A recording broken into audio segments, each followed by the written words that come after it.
Chief election commissioner NRC complete হয়ে যাচ্ছে বা শেষের পথে কিভাবে বলল? আসামের মাননীয় মুখ্যমন্ত্রী একবার না বারবার এনআরসি নিয়ে ডিগবাজি মারেন। আসামের মুখ্যমন্ত্রী একবার না বারবার এই এনআরসির বিরুদ্ধে কথা বলেছেন।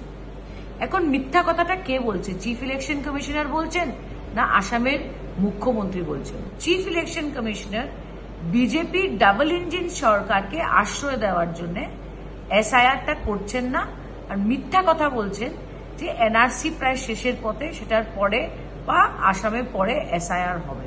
অসমে এসআইআর স্থগিত রাখার ঘটনায় সরব হলেন সাংসদ সুস্মিতা দেব। দেখা দিয়েছে বিতর্ক। মুখ্য নির্বাচন কমিশনার এই সিদ্ধান্তের কারণ হিসেবে এনআরসি প্রায় শেষের পথে বলে দাবি করছে। এ প্রসঙ্গে সুস্মিতা বলেন, 2019 সালে প্রকাশিত এনআরসির তালিকার আপিলের প্রক্রিয়া এখনও স্থবির। 6 বছর ধরে এনআরসির সমাধান না হলে কিভাবে কমিশন একে প্রায় শেষ বলছে? সুস্মিতার অভিযোগ, মুখ্যমন্ত্রী বারবার এনআরসি নিয়ে ডিগবাজি খেলছেন।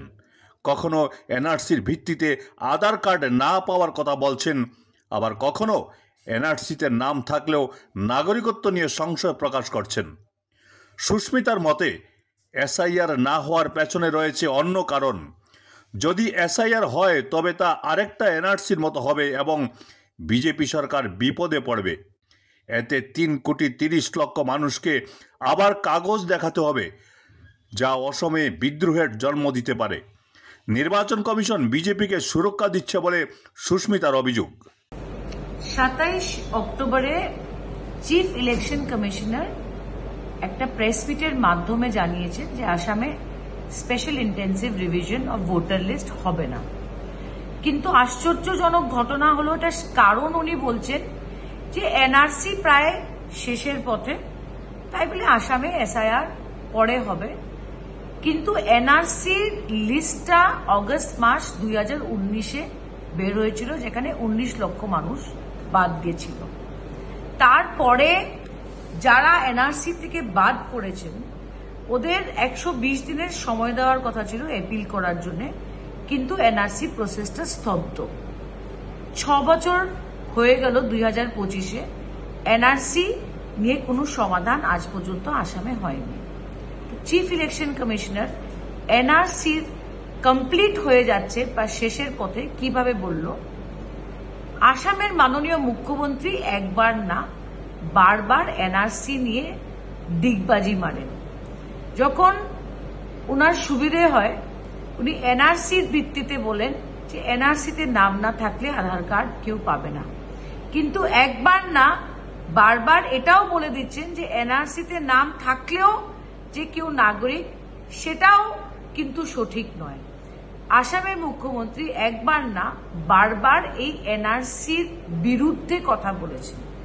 এখন মিথ্যা কথাটা কে বলছে? চিফ ইলেকশন কমিশনার বলছেন না আসামের মুখ্যমন্ত্রী বলছেন?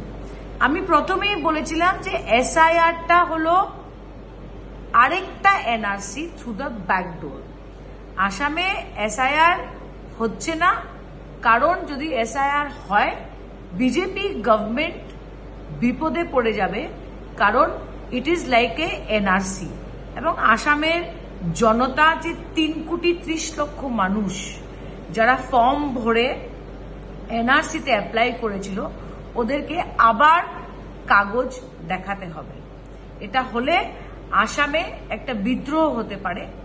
তো chief election commissioner BJP double engine সরকারকে আশ্রয় দেওয়ার জন্য এসআইআরটা করছেন না, আর মিথ্যা কথা বলছেন যে এনআরসি প্রায় শেষের পথে, সেটার পরে বা আসামে পরে এসআইআর হবে।